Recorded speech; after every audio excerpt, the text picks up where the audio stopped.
శ్రీ వారాహిమాత జ్యోతిషాలయం విద్య, ఉద్యోగం, వ్యాపారం, పెళ్లి, ప్రేమించి మోసపోవడం, ఆరోగ్యం, నాగదోషం, సంతానం, భార్యాభర్తల మధ్య గొడవలు, అత్తాకోడళ్ల మధ్య గొడవలు, స్త్రీ పురుషుల వశీకరణ, ధనం నిలకడ లేకపోవడం, రాజకీయం, ఎటువంటి సమస్యలకైనా సరే 24 గంటల్లో పరిష్కారం లభించబడును. ఫోన్ ద్వారా జ్యోతిష్యం చెప్పబడును. Phone number 9667852242.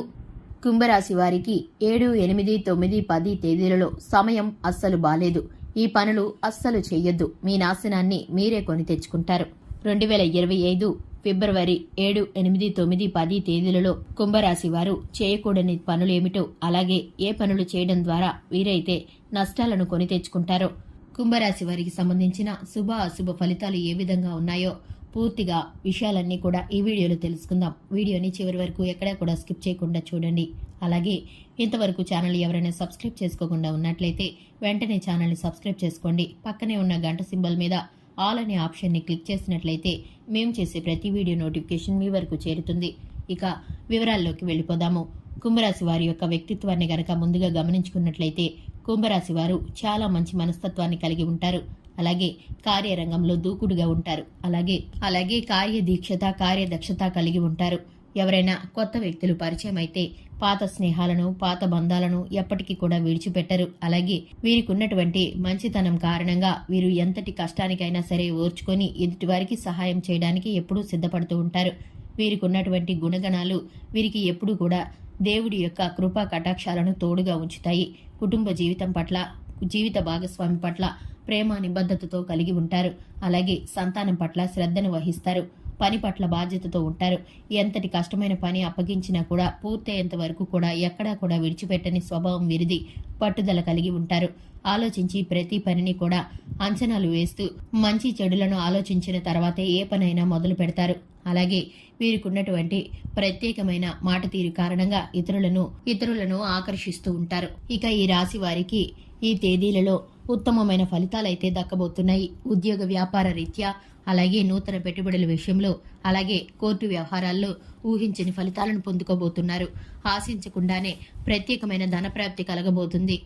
పూర్వీకుల ఆస్తి దక్కబోతుంది. అలాగే అన్ని రకాలుగా వీరికైతే అనుకూలమైన సమయం గడవబోతుంది. వీరికి ఉన్నటువంటి ఇప్పటి వరకు పడిన ప్రతి ఒక్క కష్టము, నష్టము కూడా తొలగిపోతుంది. ఇంతవరకు ఎటువంటి అనారోగ్యం కొరకు వీరైతే బాధపడ్డారో అది కూడా వీరికైతే పూర్తిగా సమసిపోతుంది. వీరికైతే ఆకస్మిక ధనలాభం కలుగుతుంది. ఇక ఈ రాశి వారు చేయకూడని పొరపాట్లు ఏమిటో ఇప్పుడు తెలుసుకుందాం. ఈ రాశి వారు ధనం ఉంది కదా అని, ఆకస్మిక ధనలాభం కలుగుతుంది కదా అని ధనం పట్ల నిర్లక్ష్యంగా వ్యవహరించకూడదు. అలాగే ధనాన్ని చూసి మిడిసిపాటుతో, గర్వంతో ఎదుటివారిని కించపరిచేలాగా ఎప్పుడూ మాట్లాడకూడదు. ఇంటి వద్దకి సహాయమని ఎవరైనా వస్తే కనుక అది వీరి బంధువులు కావచ్చు, స్నేహితులు కావచ్చు, ఇరుగు పొరుగు వారు కావచ్చు, ఎవరైనా సరే చులకనగా మాట్లాడకూడదు. వారి మనసుని బాధపరచకూడదు. మీకు వీలైతే సహాయం చేయాలి, లేదంటే మెత్తగా సున్నితంగా వారితో మాట్లాడే చెప్పాలి కానీ తప్ప మీకు ధనం ఉందని పొగరుబోతుతనంతో వారితో వ్యవహరించకూడదు. ఎందుకంటే కనుక ఇంతకుముందు మీకు సహాయపడ్డవారు, ఆపదల్లో మిమ్మల్ని గట్టెక్కించిన వారు మీ వద్దకి సహాయం కోసం వచ్చినప్పుడు మీరు నిర్లక్ష్యంగా, పొగరుగా వ్యవహరిస్తే కనుక లక్ష్మీదేవికి ఆగ్రహం కలిగించుతారు. ఇటువంటి విషయాల్లో లక్ష్మీదేవి ఆగ్రహిస్తే కనుక మీ వద్ద ఉన్న ధనమంతా పోతుంది. అలాగే మీకు దరిద్రం చుట్టుకుంటుంది. అలాగే డబ్బును వృధాగా ఖర్చు చేయకుండా పొదుపుగా వాడుకోవాలి. ఏ దానికి అవసరమో అది మాత్రమే ఖర్చు చేసుకోవాలి. ధనం ఉంది కదా అని వృధా చేస్తే కనుక ఆ లక్ష్మీదేవి అనుగ్రహానికి దూరం అయిపోతారు. చూశారు కదండి ఈ రాశి వారి చేయవలసిన పనులేమిటో, చేయకూడని పనులేమిటో. అలాగే వీరికైతే కనుక శివారాధన మంచి ఫలితాలను ఇస్తుంది. లక్ష్మీదేవిని దీపధూప నైవేద్యాలతో ప్రతి నిత్యం ఆరాధన చేస్తే కనుక చక్కటి ఫలితాలను పొందుకుంటారు. హనుమాన్ చాలీసా పఠించడం ద్వారా వీరికైతే మంచి ఫలితాలు కలుగుతాయి.